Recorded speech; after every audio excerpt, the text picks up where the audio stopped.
네, 엊그제 월요일이었는데요. 저희가 그 대통령 집무실 용산 이전 논란을 다루면서 여야 국방위원을 차례로 인터뷰를 한 적이 있었습니다. 그러면서 기회가 되면 한번 맞토론 자리를 마련해 보겠노라 이렇게 우리 애청자 여러분들의 약속을 드린 바가 있었는데 오늘 그 약속을 이행을 하도록 하겠습니다. 어제 국회 국방위원회에서 이 문제를 둘러싸고 여야 간에 아주 뜨거운 설전이 진행이 됐는데요. 그 2라운드를 지금 이곳에서 진행을 하도록 하겠습니다.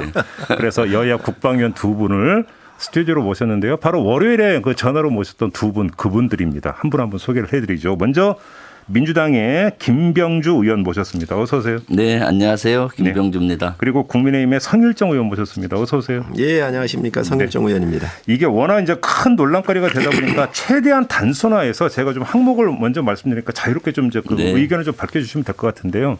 역시 핵심적인 그 논란은 안보 공백 논란이잖아요. 네. 자, 김병주 의원님께 먼저 안보 공백이 심각하다라는 주장이셨잖아요. 월요일에도. 예, 심각하죠. 조금 더 이제 축약해서 말씀을 해주신다면 정리해서. 안보 공백과 국정 공백 두 가지 다 심각한 상황입니다. 네. 지금 이번에는 대통령 집무실을 이전한다고 하니까 그 협의적으로 본 건데 사실은 국가 컨트롤 타워의 이전이고 전쟁 지도부의 이전입니다. 용어를 오히려 그렇게 써야 되는 그렇게 봐야 되는 거죠. 그렇기 때문에 이거는 국가적으로 큰 대사입니다.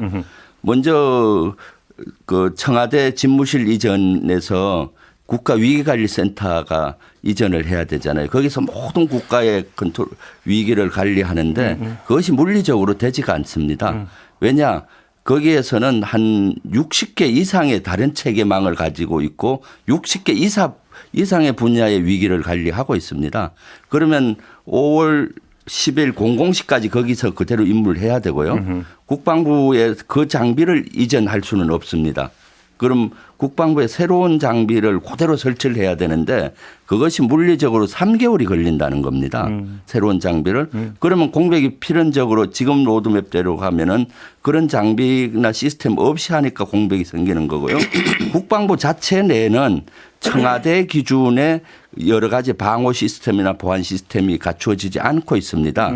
청와대와 국방부는 수준 차이가 있는 거죠. 특히 대공 방어 시스템에서는 아주 취약합니다. 국방부는. 네. 그런 것들이 안 갖추어진 상태에서 가는 것이 큰 공백이 되고요. 또 관저도 한남동 쓰지 않습니까? 거기도 아주 취약한 요소들이 많기 때문에 저는 안보 공백이 필연적으로 이루어지고 국정 공백이 이루어진다. 그래서 제시한 겁니다. 세 가지가 있는데 하나는 지금 위기관리 대응 부분에서 공백이 발생하고 네. 두 번째는 국가 위기관리 방어 부분에서 문제가 네. 발생하고 한남동 관저를 쓰게 되면 대통령 경우에 또 공백이 발생합니다. 네, 이 세 가지를 지적해 주신데 성일정 의원님. 지금 김병주 의원님 말씀대로 한다면 그런 문제가 생긴다고 한다면 이게 국가겠습니까? 큰일 나는 거죠. 그렇습니다.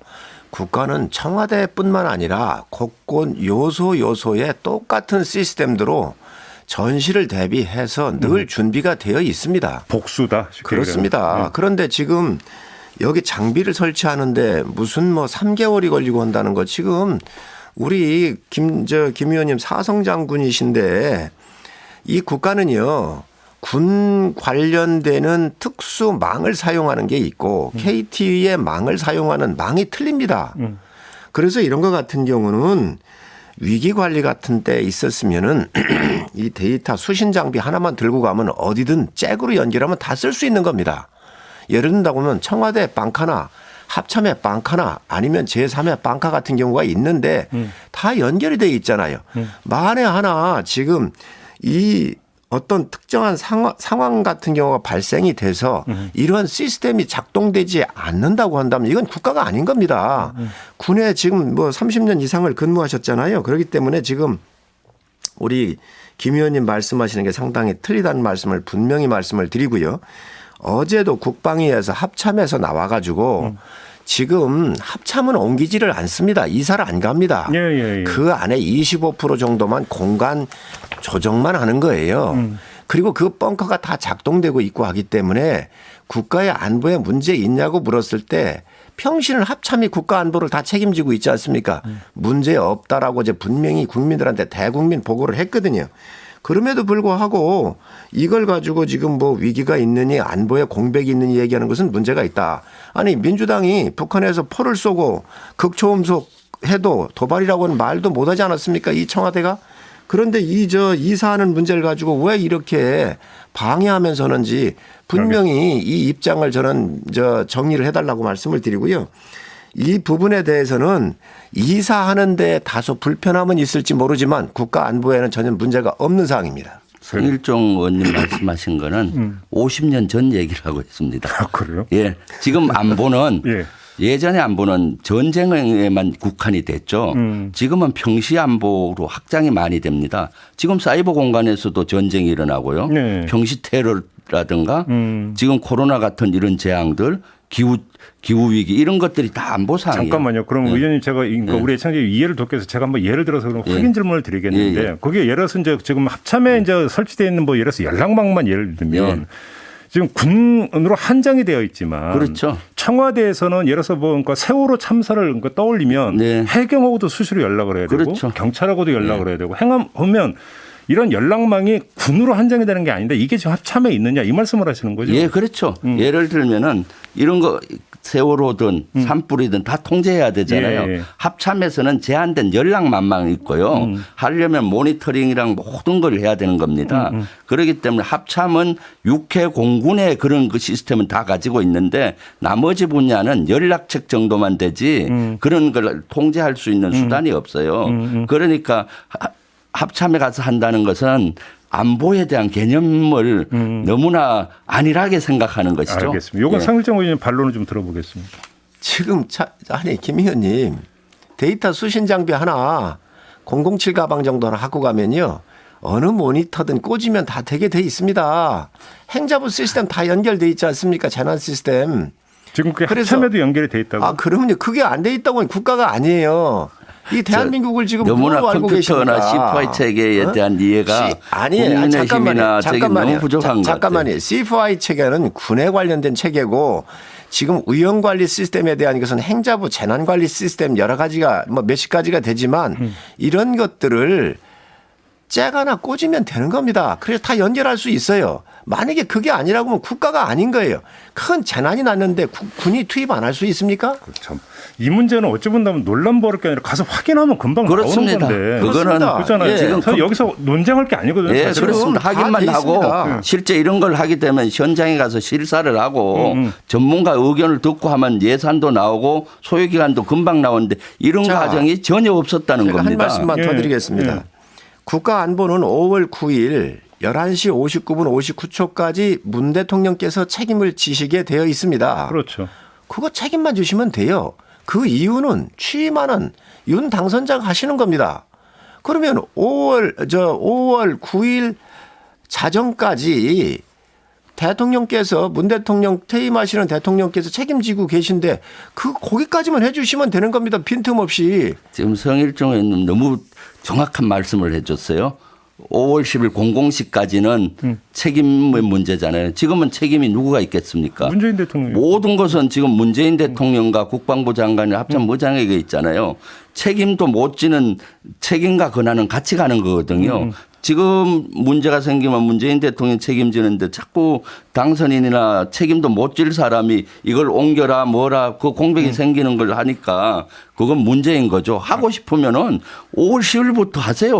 취임한 이후부터. 예, 그러면 좋습니다. 문제가 없죠. 좋습니다. 전혀 문제가 없죠. 지금 청와대의 시스템을 가져오거나 뜯어와서 용산에 하겠다는 게 아니지 않습니까? 그대로 놔두는 거예요. 그리고 그 사이에 용산의 국방부 청사에 더 필요한 거 있으면 보강하고 연결만 하는 그 작업을 약 1개월 내지 2개월 사이에 하겠다는 거잖아요. 청와대에 있는 관련되는 이 시스템들을 이쪽으로 뜯어오는 게 아니지 않습니까? 그건 너무 잘 알잖아요.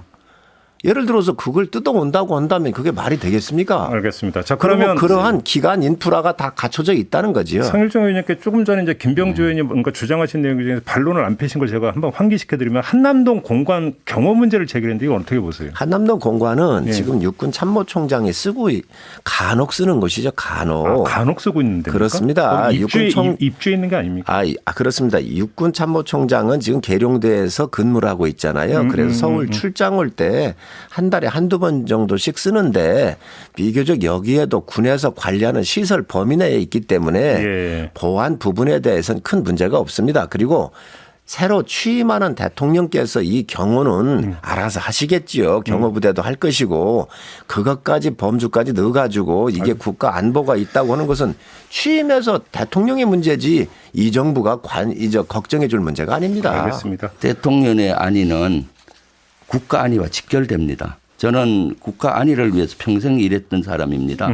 한남동 공간에 저는 1년 반을 살았습니다. 오.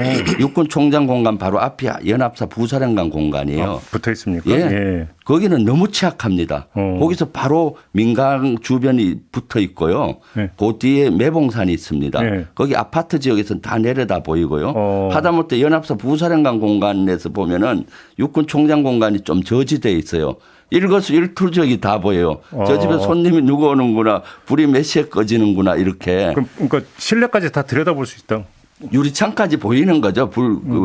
실내가 보이는 것이 근데 그건 좀 아니라. 보완은 가능하지 않겠습니까? 시설 보완은. 그렇게 보면 안 됩니다. 자, 그러면 지상으로부터 방호 그러니까 장관이나 총장의 방호나 경호 정도와 대통령은 엄청난 차이가 납니다. 그렇죠. 물론이죠. 그래서 지상에는 물론 거긴 이중철조망은 있어요. 그렇지만 주변 감제 관측이라든가 이런 것들은 대통령이 귀가하시는 데는 좀 보호가 받아야 되고요. 특히 공중으로부터는 대책이 없습니다. 공중에 드론 공격이라든가 무인기 공격이 난 대책이 없고 또 그 들어가는 진입로가 너무 협소해서 거기 시위를 하게 되면은 출근을 할 수가 없어요. 저도 그거 살면서 국방부에 시위하는 인원들이 간혹 있을 때가 있습니다. 그까지 와서 출근에 지장이 생길 때가 아주 근데 많았습니다. 지금 현행 법률로는 지금 대통령 관저 100m 안에서는 시위를 못 하게 돼 있지 않습니까? 네. 그게 협소하기 때문에 아니, 예. 김 의원님. 그리고 또한 거기는 국방부까지 오는데 3.2km인데 교통신호등이 19개나 있어요. 예, 저도 뉴스를 통해서 봤어요. 예. 예. 그리고 그 앞에 거기는 출퇴근 시간에 아주 상습 정체 구간이라서 교통을 1분 전에 탁 통제한 데에도 열리지가 않는 구역입니다. 알겠습니다. 예. 성일종 의원님 반론 펴주시죠.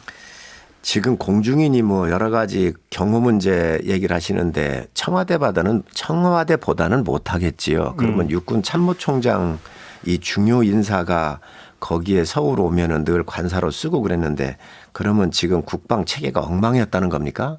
아무리 육군 총장하고 대통령하고는 비교할 수는 없다 하더라도 대한민국 육군 참모총장이 피습을 당했다든지 무슨 문제가 있었으면 이 나라의 격이 어떻게 되겠어요? 국방 체계가 어떻게 되겠어요? 기본적인 거 다 갖췄습니다. 지금 공중에 드론 뭐 이런 얘기를 하시는데요. 이미 이 8점 반지름으로 해서 청와대를 중심으로 해서 이 비행 금지 구역으로 어느 정도 보호가 되고 있습니다.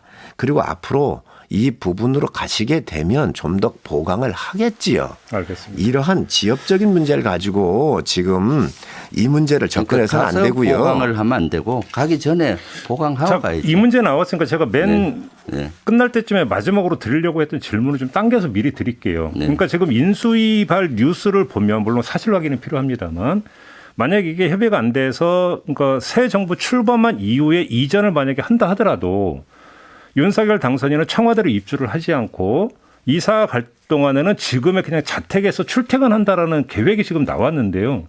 이게 현실적으로 가능하고 그래야 되는 문제일까요? 성일종 의원님 어떻게 생각하세요? 저는 뭐 그건 선택의 문제라고 보고요. 네. 지금 자택도 경호 팀들이 나와가지고 모든 시스템이 다 구비가 되어 있습니다. 네. 당선되는 즉시 현직 대통령하고 똑같은 경호의 시스템 그리고 보호를 받고 있기 때문에 큰 문제는 없습니다. 근데 시민 불편도 좀 같이 고려를 해야 되죠. 그런 부분들에 대해서는 분명히 저는 문제가 있다고 봅니다. 시민 불편의 부분에 대해서는 한남동 공간으로 들어가시더라도 이 공간까지 스마트 경호를 하기 때문에 약 5분에서 3분 네. 정도 걸리는 거 알고 있는데 이제 그런 시민 편익적 측면에서는 지금 말씀하신 대로 그러한 불편한 사항은 있다는 말씀을 드립니다. 김병주 의원님 어떻게 생각하세요? 참 너무나 이런 경호나 경비에 대해서 안일하게 생각하는 것 같아요.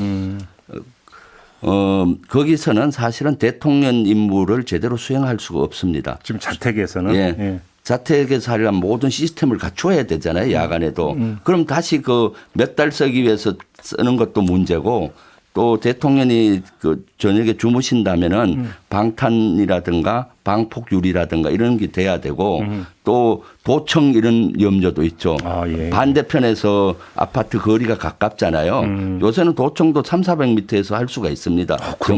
전파를 쏴서 유리창에 흔들림을 보고 하는 거죠. 이런 그리고 만약에 위기 사항이 생기면은 청와대 NSC까지 하는데 30분이나 이렇게 상당히 걸릴 거 아닙니까? 물론 차량 안에서 지휘할 수 있겠죠. 그렇지만 골든타임을 놓칠 수가 있는 것이고요. 대통령 되는 순간에 개인이 아닙니다.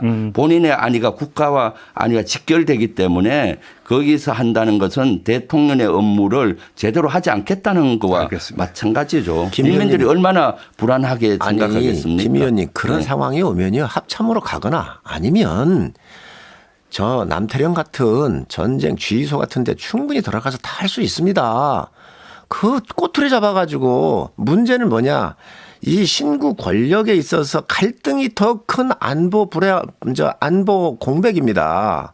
그래서 아니 신임 대통령이 취임을 하는데 물러가는 대통령께서 뭐 축하도 해줄 뿐만 아니라 이런 준비를 다 해 주셔야 되는 거 아닙니까? 그리고 네. 5월 9일까지 정확하게 임무 끝내시고 나가면 되는 것이고 그 이후에 문제가 있으면 신임 대통령이 책임을 질 겁니다. 알겠습니다. 협조해 주시면 됩니다. 자. 신고 갈등 하는데 신고 갈등 없습니다. 자, 알겠습니다. 네. 자, 다음 문제로 넘어가 예산 문제에서도 너무나 현격한 시각차가 나오는데요. 자, 김병조 의원님께서는 1조 든다고 하셨잖아요. 네. 엊그저께 이제 저희 인터뷰에서도 이제 말씀을 해 주셨기 때문에 최대한 축약해서 근데 그 인수위에서는 처음에 496억 이야기했다가 이제 나중에 연세 비용 같은 게 1,200억을 추가를 하긴 했지만 네. 그럼에도 불구하고 차이가 너무 큰데 어떤 말씀 주시겠습니까? 지금 인수위에서는 계속 눈덩이처럼 늘어나요. 496억 했다가 어제 합참 1,200 했잖아요. 네. 국방부 장관은 4천에서 한 5천 든다고 했어요. 합참 하나만 옮기는 대로. 네. 그다음에 간절을 용산에 새로 지을 수 있다 했잖아요. 그 예산은 없는 거죠. 그러니까 한남동간 분명히 어렵기 때문에 간절 지을 수밖에 없을 겁니다. 네. 그렇게 이렇게 눈덩이처럼 늘어나는 거죠. 예. 윤석열 당선인이 조감도를 보고 청사진을 비쳤잖아요. 아파트를 지을 때도 그 플랜이 있는 겁니다. 마스터 플랜이. 네. 설계비가 얼마 들어가고 공사비가 얼마 들어가고 거기 공원화하는데 얼마 들어간다. 이 마스터 플랜 없이 한 2달치 이사비만 얘기한 거요. 저는 마스터 플랜 중에 한 반 정도를 얘기한 겁니다. 국방부 16개 부대를 임시 방편으로 퍼뜨렸어요. 그것도 공간이 하나도 없는데 공간을 만드니까 5명 근무하는데 10명이 들어가야 되는 겁니다. 그럼 다시 지어줘야 되는 것은 당연한 것인데 이런 걸 싹둑 빼고 이사 비용만 그것도 한 게 말이 됩니까? 이것은 개인도 이렇게 안 합니다. 알겠습니다. 성일종 의원님 반론 주시죠. 아이 우리 김 의원님 사성장군이시잖아요. 좀 정직하게 하셨으면 좋겠어요. 여기 496억 뽑았는데 인수위에서 뽑았습니까? 이 정부 행정자치부에서 뽑아가지고 이사비용 이 정도 한다고 해서 이 정부 관료들이 뽑아서 가져온 겁니다. 기획재정부에서 뽑은 거 아니었어요? 기획재정부? 행자부가 이사하는 책임이잖아요. 그러니까 기획재정부는 또 예산 문제도 있을 거고 한마 협의를 했을 텐데. 윤석열 당선인이 그 브리핑할 때 기재부라고 이야기를 했었어요. 그래서 네, 네. 이게 파견 나와 있는 이 사람들이 한 게 아니고 그다음에 1조 900억 정도 민주당 의원들이 기자회견을 해가지고 이 이야기를 했습니다. 여기 부대에서 공간 구조 조정하고 있는 것이지요. 자, 그런데 어느 부서가 어디로 옮깁니까? 아니 말씀해 보세요. 여기에 지금 여러 가지 부서가 있습니다. 국방부가 있고 합참이 있고 국방부 근무지원단도 있고 여러 가지 그 심리전단도 있고 다 있는데 이 사람들 언제 옮깁니까? 그대로 쓸 거 아닙니까? 자, 그런데 이것을 다 옮기는 예를 들면 국방부 지을 때 2,200억 들어갔어요. 합참 지을 때 2,200억 들어갔어요. 그러니까 이걸 옮긴다라고 가정을 해가지고 이 계산을 뽑아서 1조 900억이라고 지금 민주당의 국방위원들이 국민들한테 얘기를 했잖아요. 옮기지 않을 겁니다. 그러나 합참은 다음에 옮길 수가 있습니다. 또 이게 한미연합사가 평택으로 갔기 때문에 합참도 제자리를 찾아갈 곳이 있습니다. 그래서 그쪽으로 옮기는 걸 가정을 해서 1,200억 정도를 인수위에서는 합참이 옮긴다고 한다면 1,200억 정도 한 500~600명 근무할 수 있는 이 오피스 건물이 필요하겠다 이렇게 얘기를 해놓은 거고요. 또 합참이 옮겨갈 지하 벙커나 이런 곳은 기구축돼서 지금 현재 그 안에 한 몇백 명이 지금 근무를 하고 있지 않습니까? 지하에서. 그거는 우리가 구축할 필요가 없기 때문에 일반 오피스 비용 정도는 들어갈 게 한 1,200억 정도다. 그런데 그 1,200도 안 들어갈 거예요. 그 정도로 우리가 예상을 한 것이죠. 두 가지의 큰 문제가 있어요. 조감도대로 하려면은 그 지금처럼 예산을 496억 투자하고 하면은 조감도대로 절대 못하고 요새 속에 사는 겁니다. 국방부 앞에는 시설본부도 있고 많은 건물이 있어요. 그런데 잠깐만요. 성주님 그러면 합참 말고 나머지 시설본부나 그뭐 심리전단이 이런 데는 그냥 거기 계속 그렇습니다. 그 상태에서 있다고 하잖아요. 자, 그 앞에 국방부 앞에 보면은 국방부 건물 앞에 수송대, 서울사무소, 시설본부, 많은 건물이 있어요. 그걸 다 없애야 그 공원이 되는 거죠. 조감대대로 나온다. 지금 공간 재배치한다고 막 흐트러뜨렸잖아요. 이거는 사실은 리더로서 있을 수 없는 거예요. 지금 새로 공간은 남는 유휴 사무실이 하나도 없습니다. 그냥 어거지로 엮는 겁니다. 불편하죠. 그럼 다시 지어야 되는 건 명약관하고요. 다시 안 짓겠다는 거는 그 군 요새에 그대로 살겠다는 겁니다. 소통 안 하고. 이게 말이 되겠습니까? 그냥 지금 하나하나 16개 부대 중에 겨우 하나 얘기합니다. 이제 합참이 일어날 필요가 있겠다. 네. 그것도 1,200억. 네. 1,200억 말도 안 되는 겁니다. 10년 전 합참 건물 지을 때 1,720억 들었어요. 그래서 국방부 장관 어제 분명히 얘기했어요. 4, 5천억 들 거다. 그렇게. 알겠습니다. 예. 상일정 의원님. 그 정확하게 얘기를 하셔야지요. 지금 국방부 장관께서도 5천억이나 1조를 얘기한 적이 없다라고 어제 국방부 공식 입장이 아니라고 어제 분명히 얘기를 했습니다. 그리고 합참이 옮겨갈 곳 같은 경우는 근무해 보셔서 아시잖아요. 지하에 다 돼 있잖아요. 위에 그다음에 오피스만 치면 돼요. 어제 말씀하실 때 보니까 뭐 군인들 주거 이런 얘기도 하시던데 아니 동빙고에 지금 군인 관사가 다 있지 않습니까? 출퇴근을 하는 것이고 현실과 너무 동떨어진 말씀하세요. 잠깐만요. 지금 남태령 지역에 뭐 전시지휘소가 있다 하잖아요. 전시지휘소는 수백 미터 지하에 있어요. 지금 국민들이 아파트 살지 말고 전시에 대피하잖아요. 대피소에서 24시간 사는 것 똑같습니다.